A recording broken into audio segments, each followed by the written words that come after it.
Welcome to the Diversity Connector podcast, where we explore the rich tapestry of human experiences. I'm your host, Gertrude Mache, and I'd like to acknowledge the traditional custodians of the country on which we meet today. I would also like to pay my respects to elders, past, present, and emerging, and together as we dive into conversations that bridge cultures, challenge stereotypes, and celebrate the unique perspectives each of us brings to the table. Each episode is a journey through stories and insights from a kaleidoscope of voices, each sharing their colorful narrative.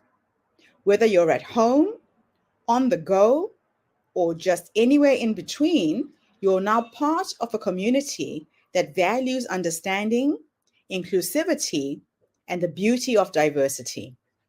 So plug in your headphones, get comfortable, and let's connect through the power of our shared stories. Welcome, and thank you for joining us on the Diversity Connector podcast. Hello, everybody, and welcome back to the Diversity Connector. This is Gertrude Mache here in beautiful Melbourne, Australia. And today I am graced with the presence of yet another fascinating young man. Welcome, welcome, welcome to our tribe. Please tell everybody your full name, where you're based, how old you are, and share your story with us today.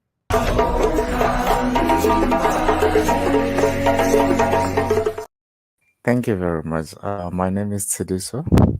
My surname is Lebeta. Tshidiso means consolation. Yes. I'm from the rural areas called Matadiele, which is Mount Fletcher, which is in Eastern Cape in South Africa. Yes, thank you very much for giving me this opportunity. Sometimes I need to talk, but I don't know where to start. Basically, I grew up in Eastern Cape in Matadiele, and I was raised by my grandmother. To make things short, let me just say she passed away. That's it. She passed away in 2007, and I stayed with my uncle by that time. And from now on, I didn't know where's my mother. In fact, I don't know my mother, and I didn't know where's my father up to until 2005. That's when my father came, and my grandmother introduced me to her. In my mind, I was thinking that my grandmother is my mother, but then I only find out that no one. Looking at the age, my grandmother was born in 1918, so I was born in 1996. You can even see the gap between, so it's impossible. That's possible, but it's impossible, you understand? So, yes, I was like, okay then. But anyway, she told me that I do have a father, and she don't know where is my mother. Yeah, from 2007, I can say that's when I saw everything changed, the life changed, and it was very, very difficult for me. I do have a brother. I normally call him my twin brother, which is Tabo. Unfortunately, she didn't finish the grade. I mean, he didn't finish the grade 12. I did finish grade 12, and I managed to go to university. Yeah, by the grace of God, and I did completed my studies at University of Western Cape. I was doing Bachelor of Commerce, majoring in finance, financial accounting, and investment. I've just recently graduated this year, which is 2023. Yes, I can say uh, I'm thinking of, I don't know where to start because this is quite long. There's a lot that happened in my life. Imagine from that 2007, because I even remember in 2013, that's when my father came and be like, we need to go to stay with him in Bloemfontein. And yes, I didn't refuse. Fine, because I was happy thinking that everything will change. I went to Bloemfontein and I was doing my grade 10 by that time. Remember that my father lives with his wife, and it was difficult, but I managed to handle everything. And I remember the day where my stepmother tried to stop me not to go into school. They just said I need to go to farm to work with them, but unfortunately I didn't. agree with that. I don't know where did I get that power to say I won't be able to do that. You understand? Because sometimes you need to, when you are a child, I believe that you need to listen to your parents, whatever that they say you need to. But unfortunately, by that time, I didn't listen to them. I told them that I have to go to school because I believe that this will change my life. But then, yes, unfortunately, they tried by all means to stop me not going to school. That was in 2013. But sometimes I used to go to school, let's say Monday, Tuesday, Thursday, I'm not even going to school. I'm busy working with them by the farm. So you do understand how difficult it is. But then I managed to pass my grade 12, my grade 10 by that time. But during December, I decided that let me just go back to the place back home in Eastern Cape because we were in Bloemfontein. Let me just go back to Eastern Cape and to basically to start a new life because this thing of staying in Bloemfontein, they already decided that in 2014 I'm not even going back to school.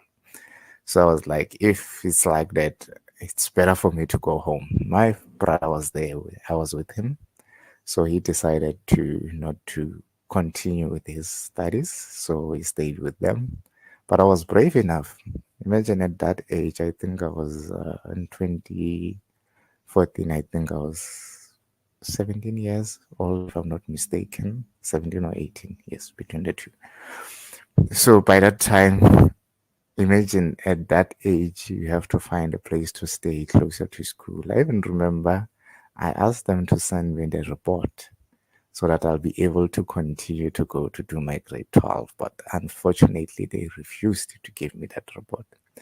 But I was lucky that I did my grade 10 in Eastern Cape. So I went to my primary school. I asked for them to provide me with that report, and they provided me with the report. And I didn't tell them why am I looking for the report or why. I was like, can I please get the report? So you understand. So they definitely gave me that report. Yes, so I managed to register at that school doing my grade 10. Remember that I passed my grade 10 in Bloemfontein, but sadly I have to repeat my grade 10 because of my parents. They didn't want to give me the reports. But anyway, I did continue studied. Yes, I was bullied too. Let me just say, I don't know how can I put it, but let me just say I was bullied, but I was always insulted at the house. Let me say home by my grandmother's place. So my uncle used to insult me every day to tell me that you need to go to look to your father. I mean to your mother. So you understand those things that every time when you come back to school, someone keeps on telling you that you can't even focus, you can't even do anything. I even remember the date on the 21st of February 2014. That's why I decided to move from that place and find a place to stay. Luckily, I got a place. My friend is a guy called Liko. So I don't know. Yeah, let me just say Liko. I won't mention the surname because other people they are not comfortable to mention them on their social media. So that guy provided me with the place to stay for that moment. I didn't even tell him, bro, what's going on. I was like, my brother, I'm looking for a place. It was during at night around 7 by the time I just get to his place. And I was like, my brother, I'm looking for a place. Can you please assist me to get a place by tomorrow? Just give me a place to stay for today. And sometimes God just doesn't give you, doesn't, in fact, God directs you in a way that you don't even understand it, but you'll only notice it after that actually it happens. There was a purpose why I did that, you understand? So I went there. Yes, I was renting a place from grade 10, 11, and 12. But anyway, around grade 11, that's where I received a call from my brother, and he told me that, hey, he can't anymore. He tried to stay with my father, but unfortunately, things going to start going like in a bad way. Let me just put it in that way. But anyway, yes. So we tried by all means. I tried to ask him to come back, but unfortunately didn't have money. But I was lucky because I was working at that time. I was working at Wholesale, which is Mount Fletcher Wholesale.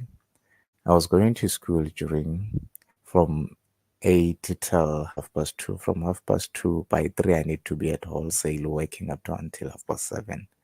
So I was working till that time, getting at least that amount that I get. You understand? So by that time, that's when I managed to save money to have something to eat, to be able to pay a rent. So yes, I asked my brother to come back to stay with me, and yes, he came back, and I decided to tell him it was around June, if I'm not mistaken. Yeah, June or July. Yeah, it was on June. It was on June. So he came back and we stayed together. I remember, and I told him it doesn't matter. I know you are older than me, but the fact that I'll be doing my grade 12 by that time, you'll need to go to redo your grade 10. I don't think that, yes, I know mentally it will affect you, but I believe that you can do it. Just do it for the sake of us. Yes. That was the motivation that I was always telling him. So, yes. And then from now on, from that time, that's when we stayed together up to until I was doing my grade 12. And then he was doing his grade 11 by the time I mean, he was doing his grade 10 by the time I was doing grade 12. I passed my grade 12, and which is in 2016. So in 2017, I came to Cape Town. I was studying, yeah, I studied at Cape Peninsula University of Technology. I was doing IT there, but it was not easy. I had to quit to find a job. I think that was around September. I even remember I was working at Country Fair. You can even imagine how cold that place it is. Yeah, it is very, very cold, but I managed. That's when I decided to go to study in 2018, going back to University of Western Cape. I was doing my first year there in 2018, and it was difficult as well. I failed my first year because imagine you don't have a bursary, you don't have anyone to support you. You try by all means to get things into one places. You understand? But anyway, I even remember my friend told me that don't give up. At least you managed to get to university. Try by all means to go and study again. Because I was in a point where I felt like now I need to quit university. So yes, definitely I went back. I studied. I did my first year again, which is 2019. I passed all my module. So basically, I believe that University of Western Cape, that's the place whereby I managed to think, to be able to see how life is, because that's when I got a time to think about everything. There's no one who insults me, there's no one who shout me about you need to go to look for your mom, you understand those things. But then yeah, up to until I graduated this year. It was very hard because I was working at night at Century City, Mr. Price. So I was working night, studying at the same time. And then I moved to call center. I started working at call center, which is SA commercial. From then, I did some what do you call it, side hustle by working on the film industry, which is SA Film Academy. I am a extra background extra. I started as a background extra to featured extra. So that's when I was getting at least another money to be able to study further. You understand? So luckily I got an SWAS and it was paid everything by that time. Yeah, it was very difficult. I can understand. But then I'm glad that that keeps me motivated. When I think about my future, when I try to look back and I only realize that it is very, very difficult. If I quit whatever that I'm doing, I'll be going back to that kind of a life that I will be living. So I believe that I'm the one who will change everything. As much as my brother didn't finish his matric, he had to quit. He had to go to work. So he's still working. Basically, he's gifted, by the way, because he's doing ceilings, those kind of a house interior. Let me just say that. So yeah. So and then I that's when after I graduated, then I went back to call center, which is I was working at Capita. So up to until I got the job, I recently got job now at All Mutual. So yeah, that's how I can say that's a short story of my life. But Thank you so much for sharing your story. You know, when I'm listening to you speaking, I'm reminded of my days when I lived in Cape Town.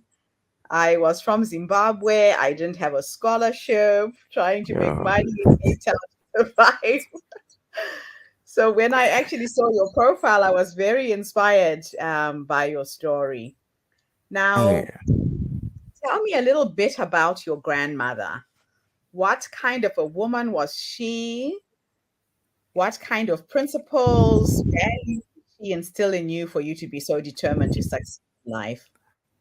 I feel like she's a patience person. She's someone who she used to tell me that you know what she can tell me something indirect, not in a direct way, and be like, "Hey, Tshidiso, you need to cook. You need to learn how to do this. You understand?" And be like, sometimes I want to play because I was young, and I'd be like, parents. But yeah, at the end, that's when I realized that this person, she was preparing me for the upcoming future.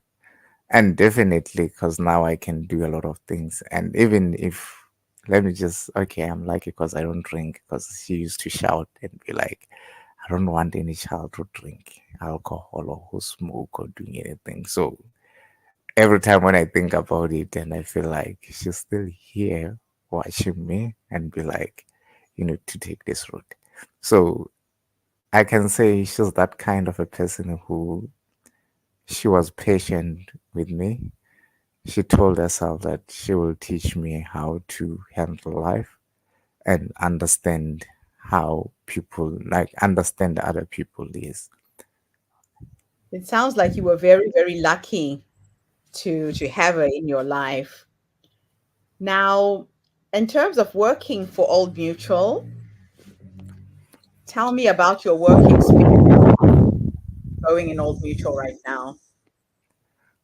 Basically I can say it is something that I actually love, more especially speaking with other people. Being a financial advisor, we speak like a lot of people every day. So that's one of the best thing that I actually love, more especially advising other people, giving them an advice and preparing them for upcoming life. That's one of the things that I think I should go and do it back at home.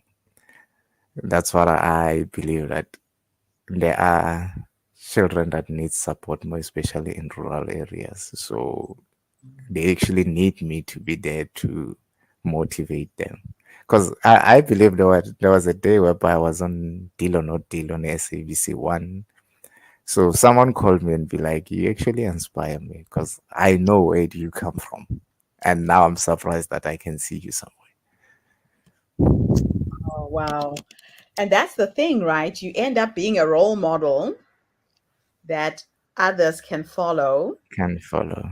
Yes, and you're just living your life, doing what you do, but other people are watching you and actually are inspired by the way you're living your life as well. So that's just amazing. So if there was a young man listening to this interview right now who is struggling the same way you've struggled, we know that a lot of times grandmothers are looking after their grandchildren. Sometimes they don't have money. I don't have Things money aren't too. working out and they're struggling. What words of advice can you give another young person who might be struggling right Might now? be struggling. Oh yes. Oh, definitely, I can say yes. Life is it's very difficult, but it needs someone who's patient. One thing that you actually need to do, just keep on praying. Don't give up. Yes, I do understand that there's a lot of things that are happening outside. Just focus on yourself, build Mm. yourself, and make sure that one day you will get that time whereby you will be out and enjoy as others. You will just get an happiness, but not now. Just focus on whatever that you're doing right now. I like that. And where do you see yourself in the future? Let's say in the next 10 years, your career is progressing nicely. You've gone into a bit of acting. Where do you see yourself in the future? Basically, there was a time whereby I actually think of myself and be like, there will be a time whereby people will be clapping on me. Like, in fact, the world will be clapping and be like, here's the guy we were waiting for. So I feel like I'll be a good example with them. I just want to be, I feel like that's another field that is why I was like, after seeing this invitation, I was like, okay, sometimes these things doesn't come directly to you. So you need to say, thank you, Lord, for giving me this opportunity. Let me just grab it and use it. So for me, Mm, I feel like that's another stepping stone for me to be able. That's where I start to speak with people. That's where I start to learn how to motivate them and be able to be a motivator, a good motivator. I like that. It's so important to be a role model for others. You just don't know whose life you will It's change like just by being change it. yourself. True, true. Yeah, yeah. And in terms of your studies, while you were studying at University of Western Cape, tell Mhm. me what was the best experience you ever had? Basically, I would like to say, for me, I feel like University of Western Cape was a peaceful place whereby I'm just there alone, minding my own business and be like, you know what, so you need to do this. You need to wake up. You need to go to work. You need to. That's where I learned a lot. You understand? So for me, I can say I wasn't that kind of a person who was always out. So I was always indoors. And even if the securities and everyone respect me and they know what kind of a child I am. So it sounds like you were very, very focused on getting your books and your studies done. Yes, true. But sometimes, when you think of be like, let me just tell you that I don't even remember the last time I'm going home and stay for more than a week. You understand? So you can even understand how sad it is. Other child they plan to go home for December and enjoy, but for me, I feel like that's the time to work on myself. Right. Wow. Now, in 10 years' time, where do you see yourself in the future? What do you want to be doing in 10 years' time? What are your Uh, plans? bas- Basically, I am a model. I actually love modeling. Yeah, yes. So I actually want to see myself being one of the international model in one day in upcoming Okay. future. Hence, I believe that being a model is one, it goes hand in hand being a motivator. Yes. Yes. I love that. Yep. And you have to use the gifts that God gave you. Some people can sing, That's, some people can that's, dance, you can model. You want to be that's able true. to focus on those positive things that you've done. That's true. That's When I moved to New Zealand, I went into acting. I true. started acting in movies like King Kong. I got to act in the movie Avatar. Wow. And I'm a girl from Zimbabwe who didn't know any of these Didn't things, know right? this is that's true. So anything is possible when you are very clear and you have a vision of what you want to do. Now, That's it true. sounds to me like your faith has carried you a lot in life. You talk about how sometimes God will give you opportunities that you hadn't expected. Yeah, How did you just develop? realize it after. Yes. So tell me a little bit about your faith and how you got to thinking this way. I believe that I even remember the person who told me that I need to go to church every day, which is my grandfather. So every time, every Sunday, I always think like I need to go to church, to a point that I end up being a chairperson of University of Western Cape students, Catholic students, and Okay. Cape Peninsula University of Technology. So I am a chairperson of them basically. So that simple mean that I actually love church, and I believe that by going to church, it gives you a motivation of life and being to understand that you need to become, God will give you one day. I love that. So it sounds like your faith has really carried you a long way. Yeah, that's true. Yeah, yeah, that is fantastic. So give us three nuggets of wisdom, advice to another young person who's maybe studying at University of Western Cape, is going to university. What is your advice? I can say I know being at university is very difficult, and there's a lot of things that are coming, trying to disturb you. But if you stay focused, you study, you try by all means to. If you don't know, it is good, quite good to ask. Just make sure that you borrow your lectures. Make sure that you ask them every day, everything.